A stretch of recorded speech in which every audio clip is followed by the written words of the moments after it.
أعوذ بالله من الشيطان الرجيم. بسم الله الرحمن الرحيم، والصلاة والسلام على رسول الله صلى الله عليه وسلم. إن الحمد لله نحمده ونستعينه ونستغفره ونعوذ بالله من شرور أنفسنا ومن سيئات أعمالنا. من يهد الله فهو المهتدي ومن يضلل فلا هادي له. وأشهد أن لا إله إلا الله وحده لا شريك له، وأشهد أن محمدا عبده ورسوله صلى الله عليه وسلم. Alhamdulillah, nous remercions Allah subhanahu wa ta'ala, nous le louons, nous le glorifions, nous cherchons refuge auprès de lui contre les méfaits de nos âmes et de nos mauvaises actions. En réalité, celui qu'Allah subhanahu wa ta'ala guide par sa justice, par sa miséricorde, nul ne peut l'égarer. Celui qui l'égare par sa justice, nul ne peut le guider. Et nous attestons qu'il n'y a de divinité qui méritent l'adoration dans les cieux comme sur la terre et sous la terre, si ce n'est Allah subhanahu wa ta'ala. Et nous attestons que Muhammad alayhi salatu wassalam est son noble serviteur et messager. Ceci étant dit, bienvenue à notre troisième séance de cours qui se déroule ou bien qui consiste en l'étude ou à la lecture suivie d'explications du livre qui est intitulé La ilaha illallah, qui est écrit par l'éminent cheikh Mohammed Saïd Al-Raslan, qu'Allah le préserve. À travers ce livre-là, comme on a eu à dire, ça traite uniquement que du premier pilier de l'islam, qui est l'attestation de foi. Aujourd'hui, comme nous le savons tous, cette parole-là est prononcée par le commun des musulmans. Mais nombreux sont ceux qui ignorent le sens réel de cette parole, ce qu'elle implique et la place qu'elle porte ou bien qu'elle occupe dans notre religion.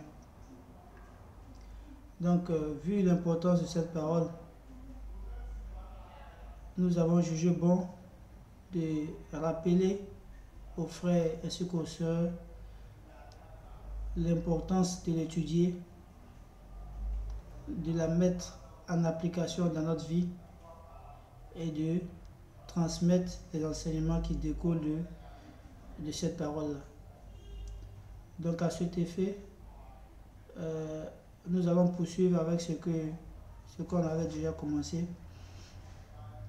Pour ceux qui nous suivaient depuis ces deux premières séances passées là. Donc on a eu à définir, à d'abord expliquer le sens de la définition réelle de la ilaha illallah. Ensuite, on a eu à expliquer quelques notions telles que le tawhid, ainsi que al-labs et bien d'autres thèmes. Et on a eu à dire que vraiment la chose qui était la plus détestée d'Allah subhanahu wa ta'ala était que son serviteur, sa créature, voue le culte ou l'associe une haute divinité, l'associe quelque chose qu'on appelle le shirk. Donc aujourd'hui nous allons poursuivre avec notre lecture, Inch'Allah, qu'Allah nous assiste, qu'il nous accorde la bonne compréhension et qu'il fasse que ce que nous disons aussi, nous puissions la vivre au quotidien, dans le quotidien de notre vie. Dans le chef il dit وَلَقَدْ بَيَّنَتْ كَلِمَةُ التَّوْحِيدِ التَّوْحِيدَ أَعْظَمُ بَيَانٍ وَأَكْمَلُ. Il dit à travers tout ce qui a été dit, et il en ressort le thème de l'unicité, d'Allah subhanahu wa ta'ala. Et l'unicité d'Allah subhanahu wa ta'ala est la plus grande des annonces et la plus parfaite. La plus grande des annonces et la plus parfaite. وهذه الكلمة العظيمة لا إله إلا الله هي التي شهد الله تعالى بها لنفسه وشهد بها له الملائكة وأولو العلم من الخلق كما قال تعالى شهد الله أنه لا إله إلا الله أنه لا إله إلا هو والملائكة وأولو العلم قائما بالقسط لا إله إلا هو العزيز الحكيم. Allah subhanahu wa ta'ala dit cette parole, cette grande parole, cette parole importante qui est la ilaha illallah, est celle qu'Allah subhanahu wa ta'ala a fait témoignage lui-même de cette parole. Il s'est pris en témoin pour cette parole-là, ainsi que les malaïkas, ainsi que ces anges ont témoigné pour cette parole. Et ceux qui sont doués de science parmi la créature d'Allah subhanahu wa ta'ala, les savants, ceux qui ont la science du livre, de la révélation, ils ont pris aussi cette parole-là en témoin, qui est quoi? La ilaha illallah. Et tu vois, si on voit qu'Allah subhanahu wa ta'ala témoigne sur cette parole-là, ainsi que les anges, ainsi que les personnes douées de science, nous voyons qu'à travers ce passage même, l'auteur nous montre vraiment, Allah subhanahu wa ta'ala avant ça, nous montre l'importance de cette parole, puisque lui-même, qui est le Créateur, qui est le Seigneur, il témoigne de cette parole, de la valeur de cette parole, de la grandeur de cette parole. Et après lui, il y a les anges, qui sont les créatures les plus pures de la création. Ils ne désobéissent pas à Allah subhanahu wa ta'ala. La ya'souna Allah ma amarahum wa yaf'aluna ma yu'marun. Ces anges-là, ils ne désobéissent pas à Allah subhanahu wa ta'ala, mais au contraire, ils font tout ce qu'Allah subhanahu wa ta'ala les charges ou les instruits de faire. Et tu vois, ces anges-là, ils ne commettent pas de péché. Eux aussi ont témoigné de la valeur, de la grandeur, du mérite de cette parole-là. Après eux, sur quoi? Et ceux qui sont dotés quoi? De savoir, de science, tels que les prophètes, ainsi que leurs héritiers, à savoir les savants. Et tu vois, eux tous sont venus quoi? Attester, sont venus témoigner cette parole-là, qui est là, il est là. Ils ont annoncé, ils ont appelé les gens vers cette parole, et puis ils ont vécu cette parole-là tout au long de leur vie, jusqu'à ce qu'on les rappelle vers eux. Toutes ces personnes au-dessus d'Allah subhanahu wa ta'ala, qui est le créateur, tous ceux-là, ils ont reconnu la valeur d'Allah subhanahu wa ta'ala. Donc on voit que par ces passages ou par ces versets-là, que ceux-mêmes qui connaissent le sens réel de la ilaha illallah sont des personnes vraiment de choix, des personnes de qualité, des personnes qui sont distinguées dans la société. Et tu vois, c'est pas n'importe qui connaît les paroles, l'importance de ce que la valeur de cette parole-là. Donc, c'est en ce sens on a dit Shahid Allah annahu la ilaha illahu, anna la ilaha illahu, wal malaikatu wa ulul ilm qa'iman bil qist la ilaha illahu wal aziz al hakim. Ça, c'est la sourate Al-Imran. La sourate Al-Imran. Donc, la ilaha illallah, kalimatu al-Islam. Donc, il en ressort que la ilaha illallah est la parole de l'islam, en ce sens où personne ne peut adhérer à la religion musulmane sans prononcer cette parole, la ashhadu an la ilaha illallah wa anna Muhammad rasulullah. Personne ne peut adhérer à l'islam sans prononcer cette parole-là. Donc cette parole-là est la parole quoi? Kalimatul Islam, est la parole de l'islam. لا يصح الإسلام أحد إلا بمعرفة ما وضعت له ودلت عليه وقبوله والانقياد للعمل به. Tu vois, donc tu ne peux pas adhérer à l'islam sans attester qu'il y a des divinités dignes d'adoration si ce n'est Allah subhanahu wa ta'ala. C'est un. Et puis même après avoir attesté cela, il faut savoir pourquoi cette parole-là a été révélée. Quelle est vraiment le sens réel de cette parole-là. Qu'est-ce qu'elle implique? Qu'est-ce qui peut annuler comme ça, cette parole? Qu'est-ce qui peut te faire sortir de l'islam? Et tu vois, et travailler avec, après avoir appris tout ça, travailler quoi, avec ce, ce qu'elle renferme comme enseignement et comme bonne compréhension de la religion. وهي كلمة الإخلاص لا إله إلا الله, c'est la parole de la sincérité. Al-Mudafiyatu le shirk. Donc si c'est la parole de la sincérité, son contraire de quoi? Le contraire de la ilaha illallah, le fait d'attester qu'il y a une divinité digne d'adoration, le contraire c'est quoi? C'est le shirk. Donc si c'est la parole de la sincérité, si tu as prononcé ça sincèrement, ça t'évitera d'associer quoi que ce soit et qui que ce soit à Allah subhanahu wa ta'ala. Wa kalimatu at-taqwa. La ilaha illallah aussi, c'est la parole quoi? De la foi, de la crainte d'Allah subhanahu wa ta'ala. Quand tu prononces, quand tu dis la ilaha illallah en connaissance de cause, ce qu'elle implique vraiment, tu vois que tu crains Allah subhanahu wa ta'ala. Tu as cette conscience permanente d'Allah subhanahu wa ta'ala. Et tu vois, cette conscience qui va mettre une barrière entre toi et ce que le courroux, et ce que la couleur d'Allah subhanahu wa ta'ala. La ilaha illallah hiya kalimatu at-taqwa allati taqi qailaha min ash-shirki billah. Cette parole-là, la parole de la taqwa, de la crainte et ce que de la foi, qui va préserver celui qui la prononce d'accomplir le plus grand péché qui est quoi? L'associationnisme ou le shirk à Allah subhanahu wa ta'ala. وهي كلمة فارقة بين الكفر والإسلام. C'est évident, quand tu dis la ilaha illallah, cette parole-là te distingue, te différencie quoi? De la mécréance, te fait sortir automatiquement de la mécréance. Donc, هي كلمة الفارقة بين الكفر والإسلام. C'est ce qui distingue le musulman du non-musulman. وبها بعث جميع الأنبياء والمرسلين. Et c'est avec cette parole-là que tous les messagers et prophètes ont été envoyés. Allah subhanahu wa ta'ala dit dans ce Coran: وَلَقَدْ بَعَثْنَا فِي كُلِّ أُمَّةٍ رَسُولًا أَنِ اعْبُدُوا اللَّهَ وَاجْتَنِبُوا الطَّاغُوتَ. Allah dit dans la sourate An-Nahl, il dit: nous avons certes envoyé à chaque communauté quoi? Un messager afin d'exhorter, d'appeler le peuple à quoi? À adorer Allah subhanahu wa ta'ala et de se détourner quoi? Du tawhid, des fausses divinités. Wa shahadatu an la ilaha illallah. Donc l'attestation de la ilaha illallah, qu'il n'y a pas de divinité digne d'adoration, etc. subhanahu wa ta'ala. Al-ahad as-samad, l'unique, l'absolu.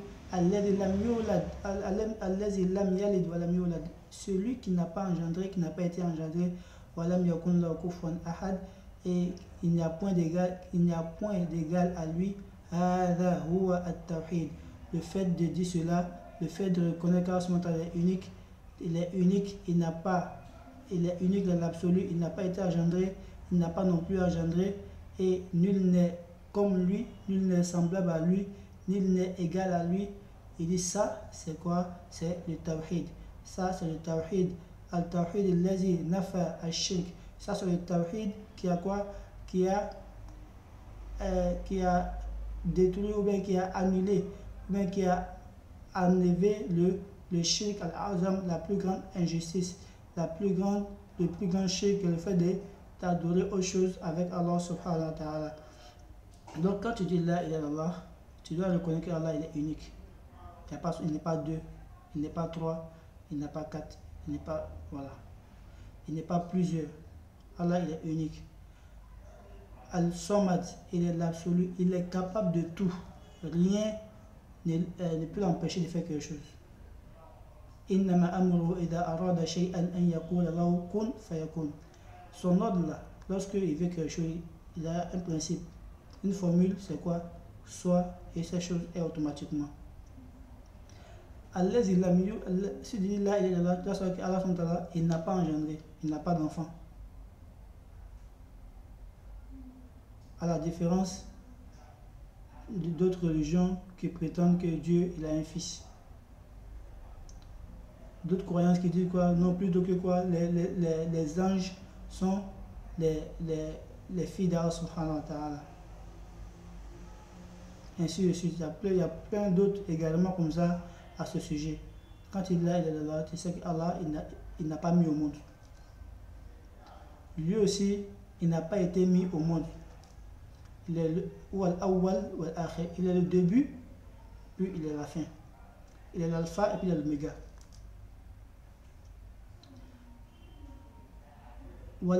Lam yalid wa lam yulad wa lam yakun lahu kufuwan ahad. Et nul n'est semblable à lui.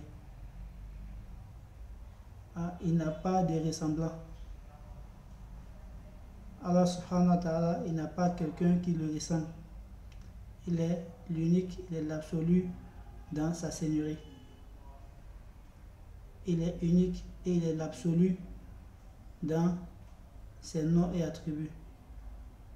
C'est comme ça, la croyance du musulman.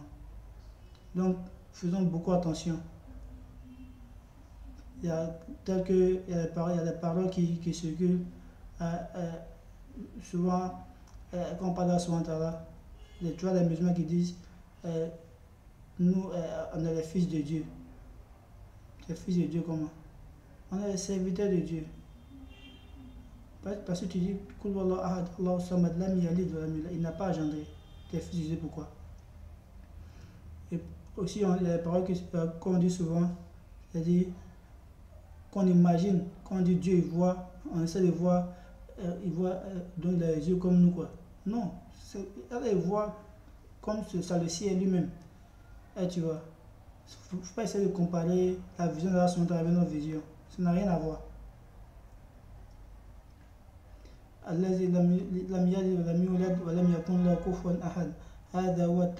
dit, c'est ça le tawhid. Le tawhid quoi, qui a aboli la plus grande injustice qui est le shirk. وعليه نسبت القبلة عليه نسب القبلة وبه حقنت الدماء والأموال وانفصلت الدار الإيمان من الدار الكفر وصحت به الملة وقامت به الشريعة واستقرت به الديانة. Donc le cheikh il dit, et c'est ça le tawhid. Il dit c'est ça le tawhid qui est venu à abolir l'associationnisme. Et il va nous énoncer, il va nous dire pourquoi les notions, avec les notions, les bons enseignements que le tawhid nous a envoyés, étaient cause pour envers la communauté. Et le tawhid a permis d'avoir une direction pour les musulmans.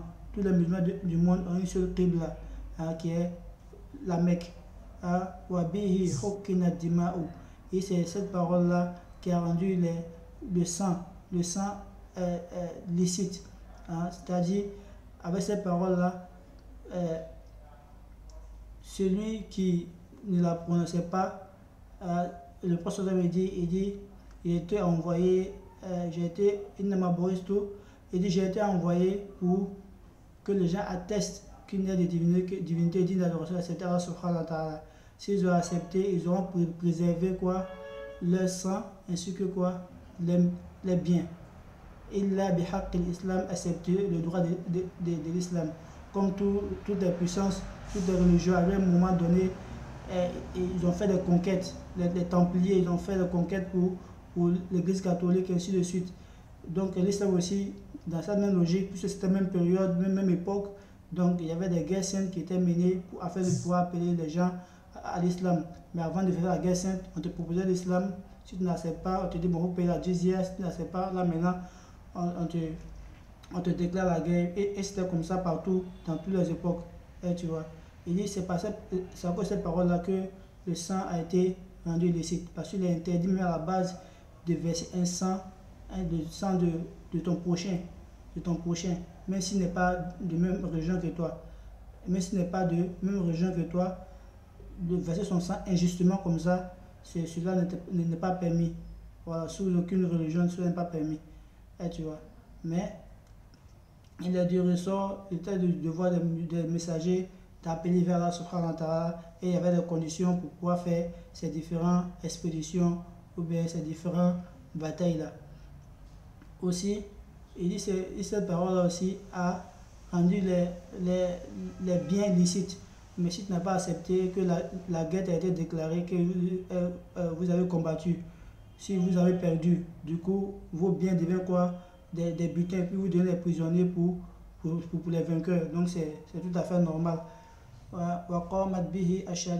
Donc cette parole-là a permis quoi? D'établir quoi? La législation d'Allah subhanahu wa ta'ala.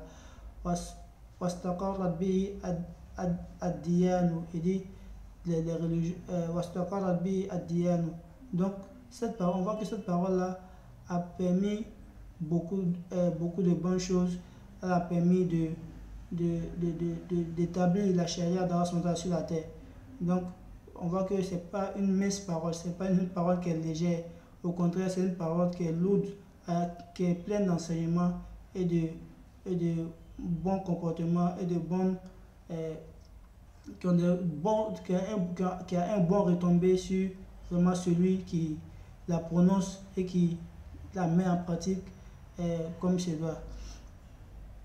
Donc le cheikh dit وَهَذِهِ الرِّسَالَةُ, il dit ce message, c'est-à-dire ce livre qu'il a écrit, التي أسأل الله أن يجعلها خالصة لوجهه وأن ينفع بها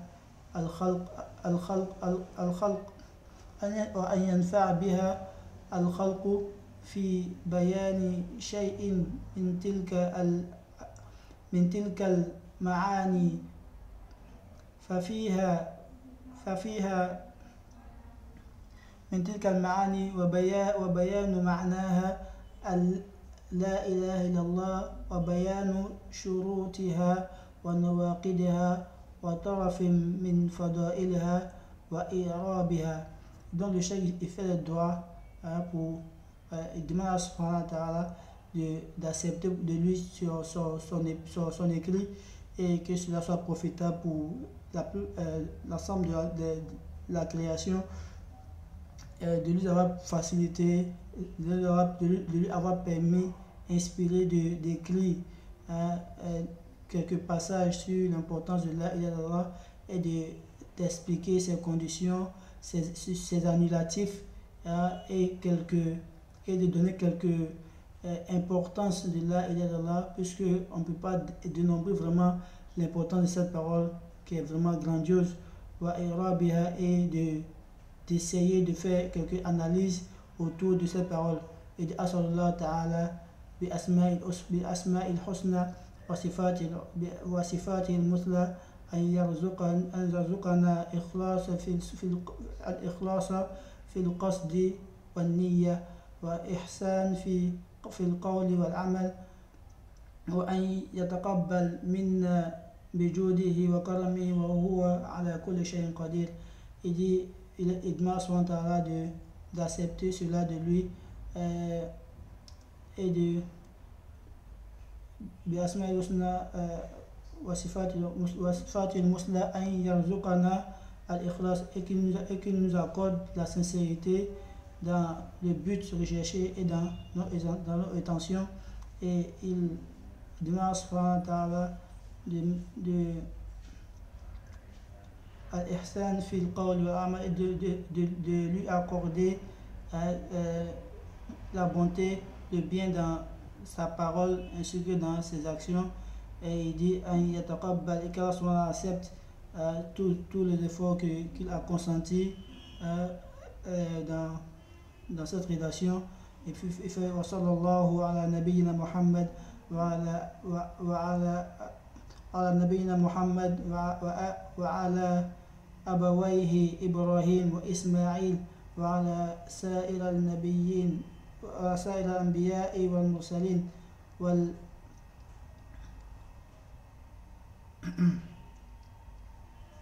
والآل والصحابة أجمعين وسلم تسليما كثيرا.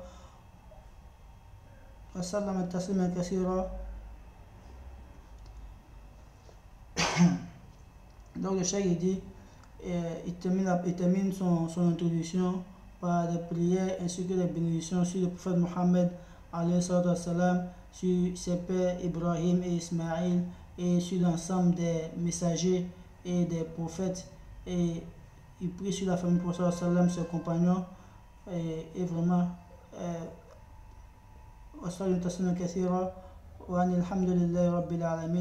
et il demande vraiment la louange à Allah. Et ça c'était un peu l'introduction du livre de la ilaha illallah. Donc on va Inch'Allah dans les prochaines séances entrer dans l'explication du chef étape par étape de ce livre, Inch'Allah, car nous facilite notre objectif et que nous accorde le mérite de ce que sera fait. هذا ما أعلم والله سبحانه وتعالى أعلم سبحانك اللهم وبحمدك نشهد أن لا إله إلا أنت نستغفرك ونتوب إليك صلي سبحان ربك رب العزة عما يصفون والسلام على المرسلين والحمد لله رب العالمين.